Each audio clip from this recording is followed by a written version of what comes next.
Roger Taylor with us. We have genuine rock royalty. We actually got lots of royalty here. We have Tatum O'Neill, who I think was still the youngest ever person to win an Oscar. At the age of Still, yes. Which is pretty incredible. Mel B, who's about to win an Oscar any year now. There you go. I'm ready. I'm ready for it. And Roger Taylor, who's just come fresh from opening the Oscars. Now, Roger, for you, two things really. One, tonight, Bohemian Rhapsody, obviously, Best Actor goes to the guy who played Freddie Mercury in the movie. Right. But you guys, on the back of that, got to open the Oscars. Now, even for Queen, one of the great rock bands of the last 3-4 decades, what was that like for you? Well, it was great. It was interesting. We were swimming out of our own pond. And so, you know, it was just, open the Oscars. That's something you never thought you'd do. Were you nervous?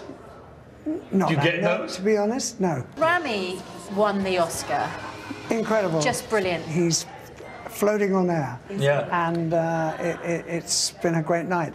There's also a lovely love story there, isn't there? Because he fell in love with Lucy Boynton, who played Mary, who fell in love with Freddie, and he gave her a huge kiss. You're the first person to really pick up on that. I found watching the movie, which I absolutely loved. I watched it about a week ago, and I really loved it.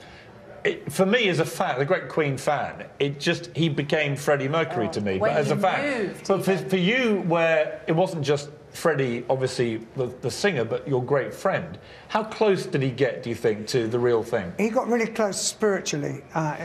He really had it in the eyes and everything. He was different body. He wasn't I don't know the word, but he was physically different to Freddie. Maybe less. But he was incredible in the role. Yeah, and that intensity. And I think the film, aside from some of the critics, who seem to have lost the magic of film. Well, they wanted it to be. I kept reading it should have been grittier. It should have been, slightly darker. And when I watched it, I was like, why would you want it to be dark? Why can't it be a celebration of an extraordinary life? Well, I'd want to be touched and uplifted. Right. And hopefully that's what it did. Yeah. You don't want to. We didn't shy away from anything, really, in the movie. It's also, Roger, I don't want to be grubby about this, but it's made a stinking amount of money. Are you boys all Look, I mean, taking big suitcases home with it? I have yet to see a cheque. Performance point of view, of all the performances tonight, Queen, Lady Gaga, obviously with Bradley Cooper was a big moment. I mean, I did say that I wanted more pizzazz, but you can't get away from the opening of the Oscars being what it is. It is pressure. There's a lot of people eyeballs on it, and Adam Lambert, the whole thing did do great. I just wanted more pizzazz. I'm sorry. Am I allowed to say that? From the show in general? Wow. Just from the opening number. Oh, blimey. Blimey. I'm sorry. Please don't walk. No, don't. Just me. You should get I like glitz and glamour.